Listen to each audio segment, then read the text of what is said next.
spraying them with hydrochloric acid. I think we'll pass that one up, Bones. And that was the mildest successful treatment I could come up with. But we've got to come up with something. Soon it's going to become impossible to operate the Enterprise properly with everyone rolling on the deck in stitches. I'm sorry, Jim. I've tried everything in the antidote banks, and records offers no hope of finding something effective. Sorrowful I am. It's not your fault, Counselor. What is it, Scotty?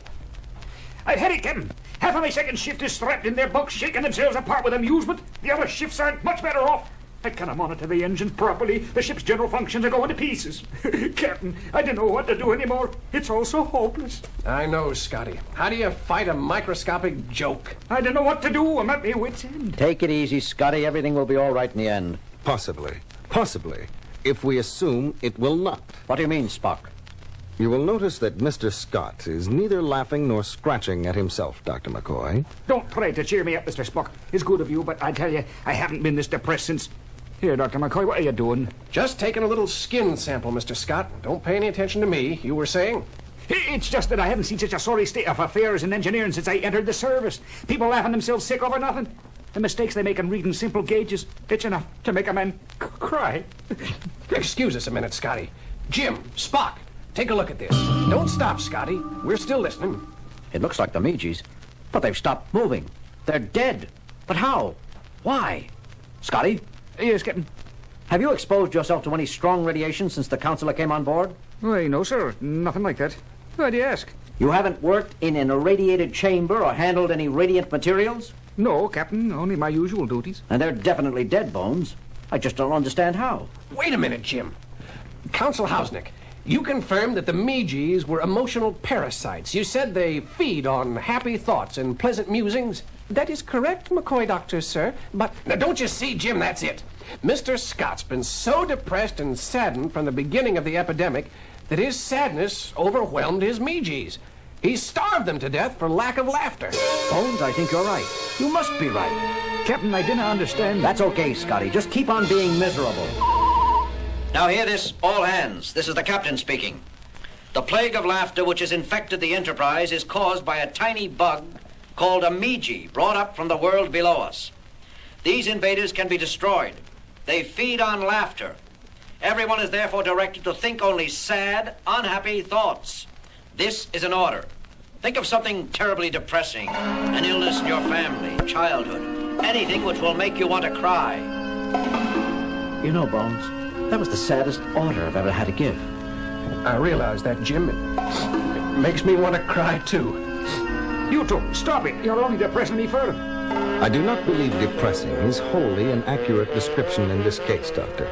But it is certainly the strangest prescription I have ever heard you give. Jim, I don't feel like laughing anymore. I think that did it, Bones. It worked fast. Probably the Meeges aren't ready for such concentrated misery. They get only happy thoughts on Mappa Blue. Isn't that so, Counsel Hausnick? Yes, of course, Captain Kirk. In fact, I don't seem to have the comfortable feeling of my own Meeges about me. Don't worry. I'm sure you'll regain a thriving colony as soon as you beam back home. And no harm done. We can officially conclude the treaty now, if you wish. Indeed I do, Captain. But let us hurry. I feel deserted without Meeges. We'll hurry, but there's one provision that must be added to the treaty. Captain's Log Supplemental. The Treaty of Friendship has been concluded with the system of Mappa Blue, and said people have been accepted for official associate membership in the United Federation of Planets, while agreeing to remain under temporary quarantine until safety precautions for preventing the spread of the parasitic Meeges can be developed.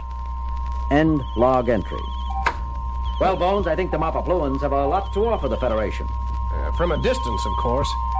I've heard of infectious humor, but I never thought of having to take it literally. Yes, Bones. We'll have to be careful for a while in our dealings with Counsel Hausnick's people. Mappa Blue is just a bit too friendly for comfort at the moment. There's just one thing troubling me, Jim. What's that, Bones? It's Mr. Spock. He didn't manifest any symptoms of Meeges. No laughter, no ticklish scratching, and he must have been infected as well. Is it so surprising that the superior Vulcan system should prove immune to a disease affecting lower physical orders?